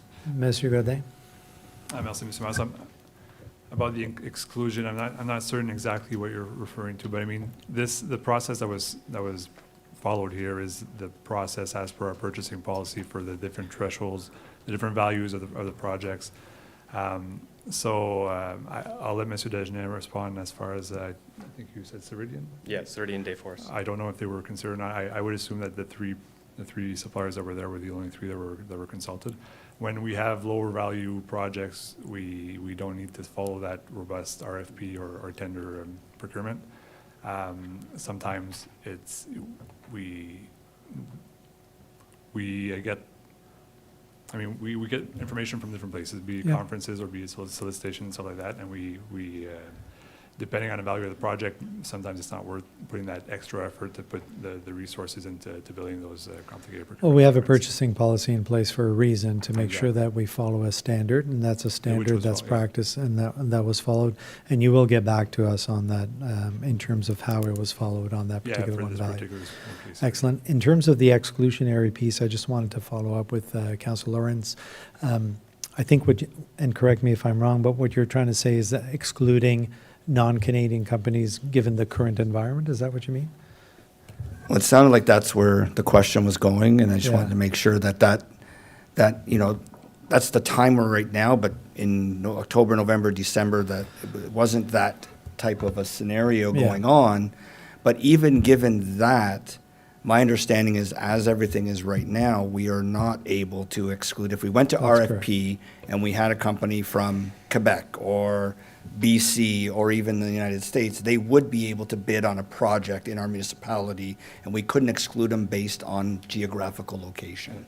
Is that fair to say? Monsieur Yeah, Godin? through you, Mr. Mayor. So that is fair to say for higher value projects. So as soon as we hit the $100,000 threshold, we are subject to some Canadian free trade agreements with other countries, and we do have that obligation to be open to anyone who wants to bid on a certain project, Thank you. including. Mr. Hunt, follow-up questions? Yeah, so was Ceridian Dayforce considered as part of the procurement process? Monsieur Dagenet? No. Thank you. So according to report CSAS-AS 25-1, the requirements table, Ceridian Dayforce would meet all of these requirements at a similar cost. So I'm wondering why they weren't explored for this. Well, I can ask Monsieur Dagenet, but I don't want to put him on the spot for that. But I think we could possibly ask or advise why they were not considered. I mean, but it's up to staff following the purchasing policy based on feedback that they're receiving and at the time. Is that anything else to add to that, Monsieur Godin, Monsieur Dagenet? Merci, Mr. Mayor. No, not on my part. Okay, thank you. So does this procurement process follow the guidelines laid out in the Building Ontario Business Initiative Act that states that the mandates that public sector entities, including municipalities, give preference to Ontario businesses for procurement below certain thresholds, specifically for broader public sector entities? This includes goods and services under $121,000. Since this falls under $121,000, should we not be prioritizing Ontario businesses to Thank fulfill you. this RFP? Monsieur Godin, I see you're ready to answer. Oui, merci, Mr. Mayor. So I'm just vaguely familiar with that direction, I think, that came from the province in 2024, if I'm not mistaken. The act was initiated in 2022. I don't know. Yeah. I did some quick researches on that one because I did receive some questions on that topic. I do not think we're subject to that specific requirement, just based on. I would like to come back to council on Sure. that at the same time as I come back on the other Excellent, points. thank you. But from a quick research, I do not think it'll. Okay, so we'll add that to the list on this particular item. Thank you. Any other questions, Mr. Hunt? The last part's, I guess, not technically a question. It's just, as a software developer, Yeah, if it's not a question, sorry. I appreciate it. regarding the encroachment, expanding on something Councillor Lauren brought up, are the bridges over the streams on the rec trail completely on township property? Madame Guittard, over the streams. Only the streams. Thank you, Mr. Mayor, members of council. So I'm not too sure with your question on the stream, just like touching the water, you mean, or? Which, Yeah, like the creek, stream. Yeah, that's township's property, but most of them are reaching out to the public, to the private Private properties. properties. The bridge reaches to Yeah. private property, or the Yes. path reaches to private property? The path attached to the bridge. It's all the same one piece for most of them. yeah. So Any other questions, Mr. Hunt? if the bridges are fully on township property, the bridges themselves, not the paths, how can we expect people to pay for that removal if Sure. it's not on their property? That's- How can you that's a prove- fair co- that's how a can fair you prove question. that they put it up? So Because that's a fair one- question. That's So, one section of township property. How Mr. can you Hunt? prove which yeah. property it So connects to? that's a fair question. I think Councillor Lawrence asked that question. We have received legal advice by a professional lawyer that says that the township is within its rights. We have also explained that we may or may not go in and take that money to do that. So I don't think there's any more to speak to on that. Anything else? No, Thank that's you. it. Thanks. Don't fight. You'll get your chance. Everybody wants to do it. Harry Baker, 208 Forest Road, 11H, the urban tree bylaw. Yeah. So, the discussion, I have to say, it's taken a long time to come here. There's a lot of great information in here. Not a lot of bite, because the word could is used in almost all the action items. So there really isn't any desire to do something particular. So my question is, why is the Why is the word could in there? And the other question is, who does this apply to? Is it going to be applied to only private residents within the boundary? Is it going to be applied to South Nation that has conservation areas within the boundary? Is it going to be applied to developers who are developing land that are now within the current boundary? Sure, great questions. Monsieur Bourgon, in terms of who this applies to, The bylaw applies to the settlement area. so everyone within that, Exactly. okay. Does it apply to hydro right-of-ways? Monsieur Bourgon? Yes, but they would fall under one of the exemptions. Thank you. So if it's an exception, then they don't follow underneath that bylaw. Well, they still have to follow the bylaw, but they may have specific exemptions, yes. Okay. And what about the word could? Does Well, that mean so- there's no desire to be more forceful, or? Sure, that's a fair comment. I would just say from this perspective, having read quite a few of these, could just allows us to be a little more flexible, but the comments are taken, recorded here, and we are kind of going in the period of comments, so I think we will all look at that for sure. Okay. Thank you, Mr. Baker.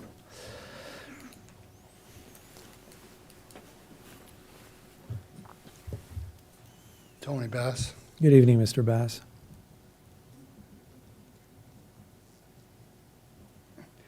My question is, for the water usage, I keep hearing we're going to be well informed well ahead of time for our water usage amounts. I'm wondering at what point are we going to be hearing? Is it at 98% of our total water usage or 78%? So clarification, is this on the agenda? Are you referring to the Limoges H holding? Well, Mr. Bourgon, yeah. Bourgon, he mentioned that we're going to be informed well ahead of time. Oh, so when I brought up the question, so that's a fair question then. So in terms of us getting advance notice as we're getting close to our capacity, we had talked about us being given ample time, informed when we get closer to that. What is a threshold? Is there a threshold for us in terms of percentage? Yeah, we'll come back with council to have appropriate answer. Okay, thank And you. I think it would be more appropriate to have the discussion with the update of the master plan when we bring the resume to council. Okay, Councillor Armstrong? Just a point, in the water wastewater master plan report by CIMA Plus, didn't they have They had a timeline. a point in an event time when we hit it's like 80% of the capacity of the system, where we had to consider implementing other measures because management will become difficult after 80% of capacity is used. Monsieur Bourgon, I just didn't want to say a specific percentage because I didn't have the document in front of me. okay, so that'll come back to us. Thank you. So there is a specific number. There is something, as Councillor Armstrong alluded to, there is some sort of notification there where we will come back to council for, that we're Okay. getting close to a threshold. So how many lots are in the H area in Limoges that are not going to? All of the lots that are currently not developed, they've all been placed in H. So these people that are forced to be placed in H and cannot build, do they have to pay their property taxes anyway? That's a good question. I don't think they pay like a vacant land tax, correct? Yeah, yeah. Yeah, but they bought the land to build on, and now all of a sudden you tell them they can't buy it, they can't build on it, and they have to pay property taxes on a piece of property they can't do anything On a with. vacant piece of land, that's correct, yeah. That's not very fair. Well, there's no water, so it's not a question of fair or not, there is just no water available. And again, this comes as a result of nations' change in what was pre-approved with the units for us. So it's out of township's control. Okay. I'm just wondering why it took 2 months for this contract to be brought to council tonight This, which contract are we referring for to? For the HR? Okay, Monsieur Dagenet? It took 2 months for us to create the report. It's just timeline, just a requirement. No reason. But it was But- approved in December. But if and it's it just- approved, I mean, shouldn't it just Yeah, be just brought a- right away to council? So it comes to council for information purposes, and that's what this was for tonight. Councillor Councillor Lauren. Do we have a requirement to bring this type of report to council, or do we not? So we don't. We just happen to, for this contract, we did bring it to council, and, now we get the fact that it's, it's not that it's 2 months late, it's just, there's no requirement for them to bring it to council based on the purchasing policy. That's correct. Oh, So okay. they just brought it for information purposes.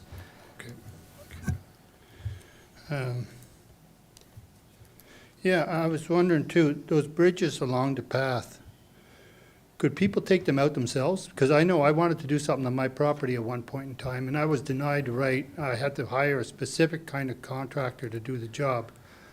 So Fair if enough. these people that have these bridges along the path, and they say, you know what, I don't want to have it there, I'm going to take it out, could they just hire somebody, or does it have to be specific to the township's requirements? Sure, I believe that they can do it themselves, but Madame Guiton, can you please confirm? Thank you, Mr. Members of Council. Yeah, definitely. This is what we'll be asking the residents, Yeah. to take them out themselves. Yeah, If we have to go there, then there could be some costs incurred, yeah. because Okay. we're taking them out. for So, them. and we're talking about those bridges, but also any Every sheds or objects anything else that, encroaching. that's Okay. encroaching Yeah. on township property. All right. Thank you so much. All right, moving along.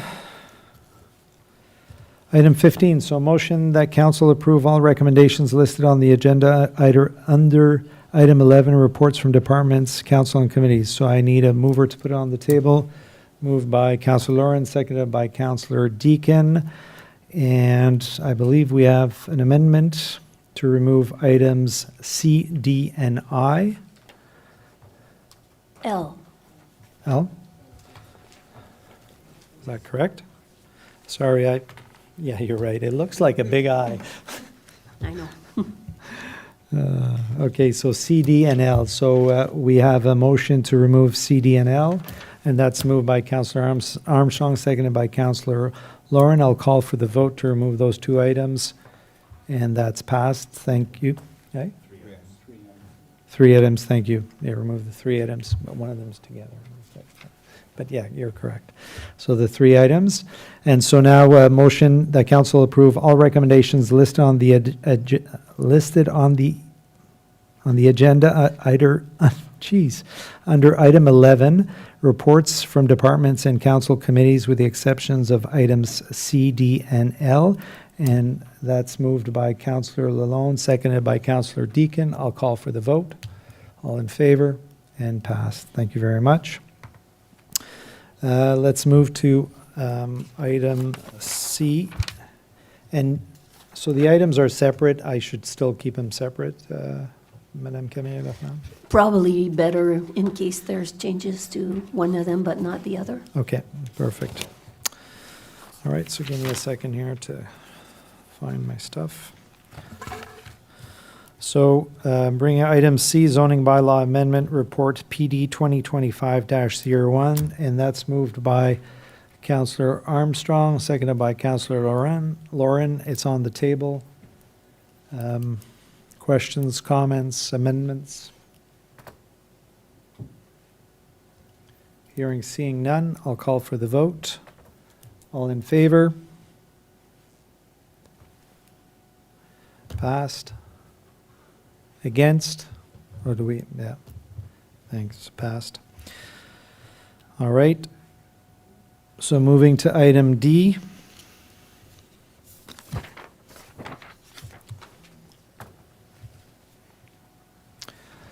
Zoning bylaw amendment report PD 2025-02. That is moved by Councillor Lalonde, seconded by Councillor Deakin. It's on the table. Questions, comments, amendments? Seeing none, I'll call for the vote. All in favor? Against? Passed. I'm sorry. There's no, we finished the questions, but yeah, we are following procedure, I can assure you. Councillor Lauren? Yeah, I think it's just, and then just for you, Mr. Mayor, I think you should call the vote. If there's two, then you call for against, and there's two, then you would vote, rather than vote. But I think you already knew that we were against it, which is why you voted, so I didn't see it a problem procedurally that was the case, but I think that's what the reference is being made to right now, so. Thank you. Just for optics. I appreciate it. Thank you. All right, moving along, item L. I know. Item L.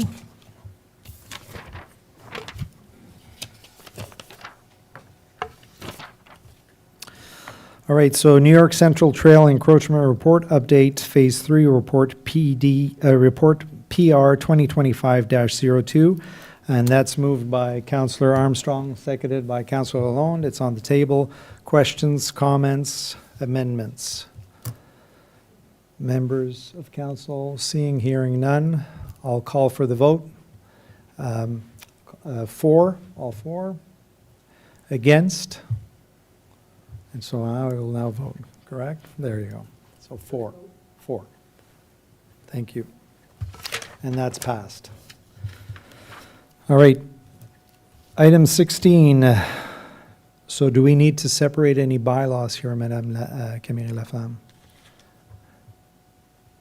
No, there was no change. Everything was adopted. Because it's adopted, and so, yeah. Councillor Lauren? No, I think we have to remove bylaw 4 and 5 and 9 and 10 as the 4 and 5 are the bylaws for the adding of the H's. Yep. And 9 and 10 talk to the item number 11, item L. So this could be requested now if council members. That's what I'm wants to do requesting. it. So we'll put it on the table, then I'll make the Yeah. request. So motion that council approve bylaws 2025 -24 to 2025-33 inclusively for a first, second, and third reading as listed on the agenda. So to put that on the table, moved by Councillor Armstrong, seconded by Councillor Lauren. Questions and comments? Councillor Lauren. I asked to separate item 4, 5, 9, and 10, and I will move the motion. Okay, that's moved by Councillor Lauren. Do we have a seconder? Councillor Armstrong. I'll call for the vote to remove those items. All for? Against? So we'll remove those items. All right, so we will vote on all the bylaws with the exception of 04, 05, 09, and 010. So I'll call for the vote.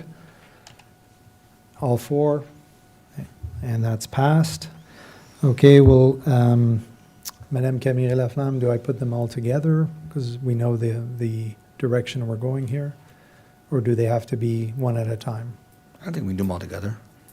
If there's no from the mover seconder, we can put them Okay, all. perfect. So, so motion that council approve bylaws 2025 no, Mr. Mayor. yeah, Mr. Mayor, I just wanted to mention, I think you removed bylaw 09.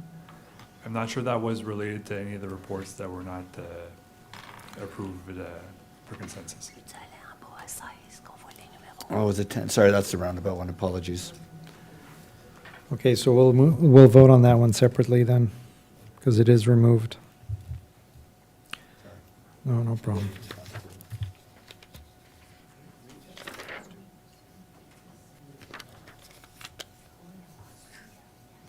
Okay, so, c'est quoi le numéro pour le roundabout? 2025-032. Okay, so motion to approve bylaw 2025-032, being a bylaw to amend bylaw number 2016-52 report, PIC 2025-11. And this is moved by Councillor Lalonde, seconded by Councillor Deakin. I'll call for the vote. All in favor? And that's passed. Thank you. Thank you, Monsieur Godin. And now I'll bring in 33 and 027, 028, 033. Thank you, Councillor Armstrong. So motion to approve bylaw 2025-0227 being a bylaw to amend zoning bylaw 2018-094 as amended and report PD 2025-01, reference 11C, 2025-028 being a bylaw to amend zoning bylaw 2018-94 as amended, report PD 2025-02, reference 11D, and bylaw 2025-32 being a bylaw to amend bylaw number 2016-052, report PIC 2025-11, reference 11K, and that's moved by Councillor Armstrong. Apologies, 2025-033 being a bylaw to regulate the construction and use of private entrances as a means to access to a private road property, report PR 2025-02. So putting it on the table, this is moved by Councillor Lalonde, seconded by Councillor Deakin. Call for a vote, all for, against, 4. That's passed. Thank you. All right. Item 17, new business reports, we have none. Item 18, other business presented by council members. So I had 2 items on here. First of all, 18.1 snow removal update. So we were hit with back-to-back snowstorms. So I want to first kind of congratulate Monsieur Bourgon and the team. It's been a lot of work, and I know that it's I think the first time in quite a few years that we've had so much snow in such a short period of time. So congratulations to the team. Please pass that on behalf of council. I know that that we did get some feedback from residents in terms of snow being piled in certain areas and so on. I just wanted to confirm how the cleanup operation is going. And also just to confirm that if any residences did receive some snow piled in certain areas, I know I live on a cul-de-sac and we have a big mound there, those typically get cleaned out or removed at some point within the first few weeks after those snowstorms. Is that correct? Yeah, so that's correct. Those piles get removed normally not too long after a snowstorm. In this case, it will take longer for us to get there. So we focus on just clearing the street. So that's the first goal. And then we start the snow blowing operation, which is basically removing the snow piles along sidewalks. And that's when that's done, we start tackling those piles that we've created throughout the township. Great. In terms of our procedure to clean and what gets priority, what gets secondary priority and so on, we follow a provincial standard, correct? Yeah, so during the snow event, we do follow the guidelines from the province, so which gives us, based on the class of road, the type of precipitation and the amount, gives us a time frame of how long do we have to clear the sidewalk and roads. Excellent. And given the challenges in this past double snowstorm effect, did we meet all those standards? We did for the most part. Some portion of sidewalk took us longer. Okay. Due to one large amount of snow, and we got some breakdowns of our equipment as well. Okay. All right. Thank you very much. Appreciate it. Any comments on that or questions from members of council on that item? Councillor Deakin? Thanks for bringing this to the agenda, Mr. Mayor. I did have a question about snow removal around hydrants, and just wondering if there is a standard procedure for all hydrants across the township. I was hearing from some residents that perhaps they had been clearing their own, but couldn't do it this time. But my understanding is that if you do one, like if the township does one, it does them all. Yeah. Monsieur Bourgon? So we do appreciate when residents do keep their hydrant clear. That's really appreciated. But if not, once we see there's enough snow, we have contractor if we don't have time, or if we have time, we'll do it with our own forces, but we do clear the hydrants. So this time with a large amount of snow, we ask several contractors to help us out to make sure that it's stay clear of snow. Excellent. Thank you. Follow up, Councillor Deakin? And I would assume that there's a visual check done on all of the hydrants within a few days of that operation to verify that they've all been taken care of? Monsieur Bourgon? Yes, and certainly we received some calls throughout last week that some were missed, so the crew went back and get them, but certainly our staff will go around afterwards to make sure as well. Excellent. So again, congratulations to the team, and please pass on our appreciation on behalf of the residents. Much obliged. All right, 18.2, I had garbage collection. So there's a couple of things. I've received some feedback and comments around hazardous waste, and that township canceled hazardous waste. So I just want to clarify on public record if that is the case or not. I don't believe it's the case. I mean, I'd be surprised if that was the case. So can you just clarify that for us? No, that's not the case. That collection is part of our budget. So at nowhere we mentioned that it was canceled. The date's still not secured with the service provider. So that's the reason why it's not on the calendar. We're working with them now, so hopefully within the next week or so, we'll have a firm date this fall, so we'll be able to advertise to our residents. Okay, is it possible to update the website just to make sure that residents are aware that it will be coming? Typically, it's I think it's at the end of the summer at some point that we do it, so that they know that it is still coming. Yeah, and yeah, we'll do so. And there's also several other opportunity for residents to bring their material. I think elsewhere as well. that's mentioned on the website as well, so that's good. Okay, excellent. Thank you very much. All right, no other comments? Number 19, public consultations and hearings. We have none. Number 20, announcements. Councillor Lauren. Sorry, I'm just bringing up the information. So this Wednesday, February 26th, is Pink Shirt Day. I chose to wear my pink shirt today because I won't be in this room on Wednesday. You're encouraged to wear a pink shirt as a symbol of solidarity against bullying and to show others that they are not alone. Participating is simple and easy, whether it's by wearing pink in your hair as a piece of clothing, a fun accessory, or even a pink background for your virtual learning or work environment. And Town Hall will be lit up in pink to join in. Thank you very much. Just thought I'd share that. Thank you. Any other announcements? Councillor Deakin? I had the honor on Friday to participate at a potluck lunch for the Friends of Russell, the Friends group of Russell of the Victoria's Quilts. Russell Friends group of Victoria's Quilts. So this is a group of around 40 women who gather on a weekly basis to stitch together quilts to offer comfort to those suffering from cancer. I was very proud to learn that this group sews quilts not just for those in our community, but that Russell quilts are some of the only ones that go across Canada as well, reaching folks coast to coast to coast.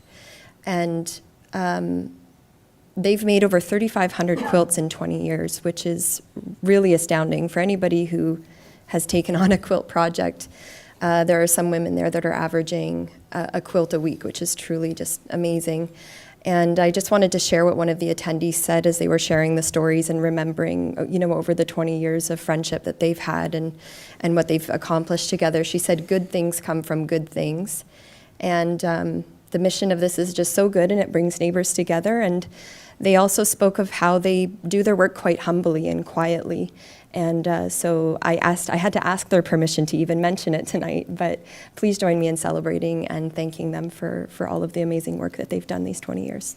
Excellent. Absolutely amazing organization. As someone who was involved somewhat with that organization in the past, I can say that it was an amazing gift for the person that received it, and it was very useful throughout the process. And so, yeah, they do make a difference, and they do a lot of good. So thank you very much for bringing that up.